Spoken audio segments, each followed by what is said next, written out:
Valve has done an incredible job setting themselves up to win in 2026. So here's what they need to do once they step on the gas. How's it going, everyone? As always, my name is Jimmy Champagne. This is Deck Ready, my channel all about Steam hardware. I took a couple days off for Christmas, so I'm revitalized, I'm re-energized, and I'm ready to talk about Steam hardware because it feels like we're at the precipice of the biggest year ever for everything Valve's been working towards. And when I say Valve set themselves up to win in the intro, I'm not talking about defeating Windows or defeating PlayStation. It's really about proving that their system works and it's the one worth following, because I feel like gaming's in a weird spot right now and all these other big publishers and companies making hardware are just waiting for someone to come in, shake things up and show them the path forward. And everything Valve has done for the past 4 years was basically setting up this moment. It's kind of like a weird clairvoyant thing. But yeah, since the Steam ecosystem has now grown into 3 key pieces of hardware and 1 great operating system, I broke this video up into sections, so we're starting out with the Steam machine. The first thing they need to do in 2026 is show some confidence and release it. I know everyone's used to Valve time and all the memes about them taking too long and delaying stuff, but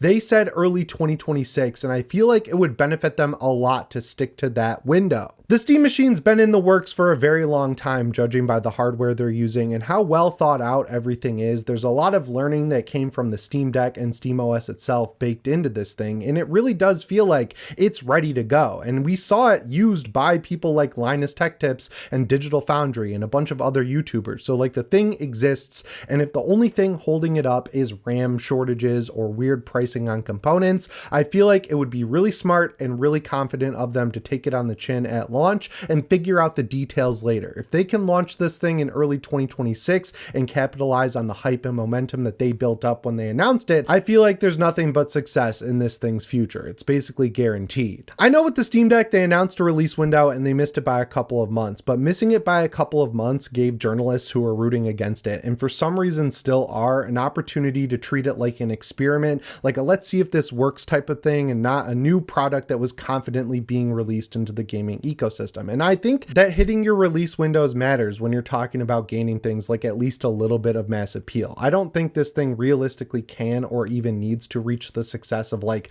the PlayStation 5 or even the Xbox Series X or Nintendo Switch, but having at least a little bit of mass appeal creates a word of mouth situation and helps growth in the SteamOS category that we'll talk about later. Everything about the announcement video is cool, calm, collected, and confident. It felt like they were ready to release this stuff on the day they announced it. And I saw a lot of people who were surprised when they said early 2026 because all of the stuff looked and felt like it was ready to go. So if they really want to win in 2026, they got to release it in the window they announced. Thankfully, they gave themselves a pretty good window. Early 2026 is basically January to May. So they could push it all the way to the beginning of May. But once you start getting past that, that's when you get into the same situation we had with the Steam Deck. So we'll just have to wait and see. But I feel pretty good about our odds here. And when it comes to how they're selling it, I'm kind of 2 minds. Like on the one hand, I think it's great that people get the choice to buy the Steam machine or buy the Steam machine with the controller. But even if you have to eat the cost of the controller to get to a fair price point, I feel like it's worth doing because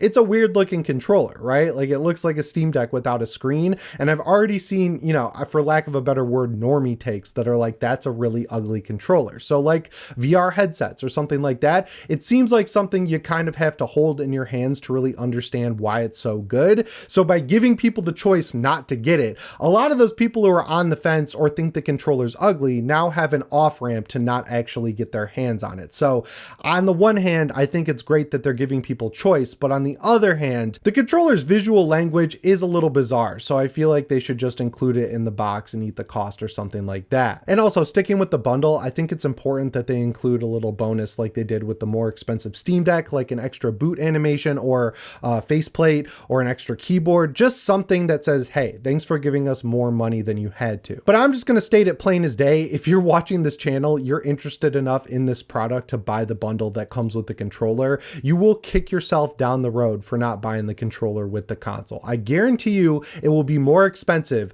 to buy it without the controller and then pick up a controller later. We also don't know how supply is going to be on these things. So if you buy just the console and then you end up really wanting a controller and they're all sold out, it's just going to add in a little extra headache down the line that you probably don't want to deal with, and it'll most likely end up being cheaper to buy them together than buy one and then the other later. So yeah, if you're watching this channel, you should 100% buy the bundle with the console and the controller, trust me. And yeah, the pricing situation is a little bit weird still because of Valve's silence on it. The most we've gotten is that they're going to basically hit the price point of if you've added up all the parts, but because the parts change price every 5 seconds due to RAM shortages and everything else, no one can accurately guess how much this thing costs. I think Valve really should get ahead of this, but until they do, I don't want to speculate on the price anymore. The silver lining is it's not just Valve who's affected by this, and they're using lower end parts or mid-grade parts for the Steam machine. So once this thing comes out, even if it is $600 or $700, everything else is going to get a price increase as well, whether it's the PS5, the Nintendo Switch 2, the Xbox Series X for the upteenth time, PC parts in general, like everything is being scaled up. So if they were going for a cheaper price point to begin with, it's still going to be a cheaper price point. It's just going to be more expensive than it probably should be, which sucks. One interesting route they could take is bundling the Steam machine with the controller and the Steam frame. And then of course the price is going to be pretty high because you have to pay for all 3 devices, but they could take a little bit of money off the top as a little thank you for investing in all their hardware up front. Or they could even do an ultimate God mode bundle that comes with the machine, the controller, the frame, and a deck OLED. And that would be obviously the most expensive, but if they could take off like a couple $100 from adding up all those individual products, that would go a really long way, because I think this is one of the most dedicated fan bases out there. And once people get into it, it's like a spell washes over them. So there's a lot of people on the fence who I think would take advantage of an ultimate bundle like that, and even more who would take advantage of a bundle with the Steam machine and the frame if they already have a Steam Deck, which if you're watching this channel, I'm assuming is you. And one thing that I think would build a ton of confidence and get a lot of people ready to buy this thing day one would be if they showed some gameplay before it released. I know it seems like a no-brainer, but leading up to the Steam Deck, they were very light on actually just letting people play games on it and show how it worked. They didn't really do a lot of preview events outside of the announcement. Like they did a few interviews here and there, but nothing like where they did a direct or something and just showed games running on the hardware. This time around, people are a little dubious of the graphics card that they're using in this thing, or the fact that it has 16 gigs of RAM. So if they want people to believe in this hardware, just show them how it plays games, other than those quick snippets that we got in the reveal trailer, which admittedly did show some heavy hitting Unreal Engine 5 games like Silent Hill F. We haven't really seen a whole lot of gameplay on this thing that isn't like off camera or whatever. So I think they really need to consider doing that. And honestly, if we're being real and honest here, I think it's pretty essential. And finally, I think it's really important for them to do dev outreach, like send units to developers like Larian, who have put in effort to make sure that Baldur's Gate 3 got its own native Linux port for Steam Deck with a great graphics preset that actually improved as time went on. Larian's a developer that should 100% have Steam machines early so they can be ready at launch with an update for Baldur's Gate 3 that also includes a Steam machine preset for that hardware. Like how easy would that be for them to set up? And all you have to do is just send them a machine early. It's so worth it. Same thing goes for Bloober Team, who supported the Steam Deck with games like Chronos: The New Dawn. The list goes on and on. The more developers who have supported Steam Deck in the past that you can get a machine early to is worth sending a machine early to. Even if they don't have a preset ready to go at the console's launch, that's fine. If this thing does turn out to be as popular as I think it's going to be and people start asking for machine presets, if the studios already have one in their office, it's going to take a lot less time to get that preset out there. So Valve, send them out to developers, please. Either way, I can't wait for this thing. I think it's going to be pretty huge when it comes out. And I had a moment with my SteamOS PC. I switched it from Bazite to SteamOS and it's been working great, but I never thought to try sleep mode. So I was playing Dying Like the Beast and then I had to go to my uncle's for Christmas. I put it into sleep mode. I came back the next day. I was right back in the game just like on Steam Deck, and it was a lot quicker and snappier than it is on Steam Deck. Amazing. I can't believe I never thought to do that, but that is going to be a game changer once the Steam machine comes out, because anything I can do on my PC will be done better on the Steam machine. That's the best part. And that brings me to the second section, which is about the Steam Deck. I know the Steam machine and the Steam frame are the priority in early to mid 2026, but they cannot let the Steam Deck fall by the wayside and forget about it, and I don't really think they will. And my evidence for that is that their development of the Steam machine and Steam frame has already benefited the Steam Deck in really cool ways, like screen off downloading. That was obviously a feature that they needed to work on for the Steam machine, because you want to make sure it can download games while your TV is off. And once they had that developed, they were like, hey, it would be pretty easy to port this over to the Steam Deck, and bam, it was there within just a couple of weeks. And just based on my lived reality, I expect that to keep happening once the Steam machine and Steam Frame are out. If you go back to when the Steam machine came out, it felt like almost every day, either me or Fan the Deck would do a video asking for a feature, or we'd highlight a third-party feature that people really enjoyed, and then overnight they'd have it ready to go in a SteamOS beta update. I want that to continue with the Steam Frame and Steam machine, and I want to see stuff trickle down from those devices to the best handheld ever made. Valve's got a tricky line to walk here, because now they suddenly have 3 pieces of hardware and an operating system to pay attention to, and bouncing between them all's got to be difficult. So what I'm saying is, I'm not like demanding a Steam Deck 2 or something like that, or even a revision of the Steam Deck OLED, but what I would like to see is maybe some more limited edition colorways, or a matching limited edition version of the Steam controller that matches up with the white Steam Deck OLED, or my black and orange Steam Deck OLED. Just something that links these devices all together hardware or accessory wise, that lets you know the Steam Deck is still an important priority at Valve. And the reason I'm leaning away from like an early Deck 2 announcement or like a revision of the OLED is because of the component pricing situation. I want to keep things realistic, right? So let's meet in the middle instead of just writing it all off altogether. You know what I'm saying? Something I'd like to see at launch or soon after it is a second screen mode. I know it's kind of tricky because it's basically made for emulation of Wii U games or DS or 3DS games, but the idea of directly connecting your Steam Deck to the Steam machine and being able to use it as a monitor, like with latency-free streaming, or like I just said, with DS games, like I've been playing Resident Evil The Mercenaries 3D. I think I'm like one of 5 people who bought that on 3DS, but like having the full bottom screen on my Steam Deck and the top screen on my TV would be amazing, because you need to use the touch screen in that game, and like having the top screen blown up and the bottom screen really tiny in the bottom right corner, not necessarily the most optimal way to play. And I found myself sitting there wishing I had a way to play it with the dual monitor mode. And one thing I think the Steam Deck's going to benefit from a ton is the refresh of Steam Link. They refreshed Steam Families, they've refreshed basically everything, including the Steam store itself. The one thing they've kind of left languishing is Steam Link. I tried the iPhone app, I tried it for my PC. It's just not a great experience overall. I know people love Moonlight and Apollo and all those other third-party programs, but like, Steam Link should work correctly, right? Like, it's a Valve thing that they're really pushing with the Steam Frame. So I hope the refresh works much better than what we currently have, because it was awesome back when it came out in like 2015, and then they've never touched it since. So it's really due for some revitalization. So yeah, when it comes to the Steam Deck, it's been 4 years of incredible support. It's really just entering its maintenance mode, period. They just need to make sure they keep up with that maintenance, or, you know, it'll be like when someone runs their car without oil and then you see them on the side of 94 and you laugh and yell, you can't park there out the window. But speaking of 4 years of strong development, let's talk about SteamOS next. If you're watching the channel, you know that SteamOS is the linchpin holding all of this together, and thankfully after 4 years of updates, it's pretty much as good as it's ever going to get, and it's only going to get better, which is awesome. They already cleared one of the biggest hurdles, which is making it a usable desktop operating system. I would know, I've been doing it for a little over a month, and it's been absolutely life-changing. Like, I did not use my Windows PC once in the month of December, and I could not be happier. But with that hurdle cleared, there's still 2 big ones right in front of them. The first one, of course, is kernel level anti-cheat, and the second one is NVIDIA support. Anti-cheat's a numbers game, plain and simple. Publishers don't want to actually put the work in right now to make sure their anti-cheat works on Linux, because it costs too much money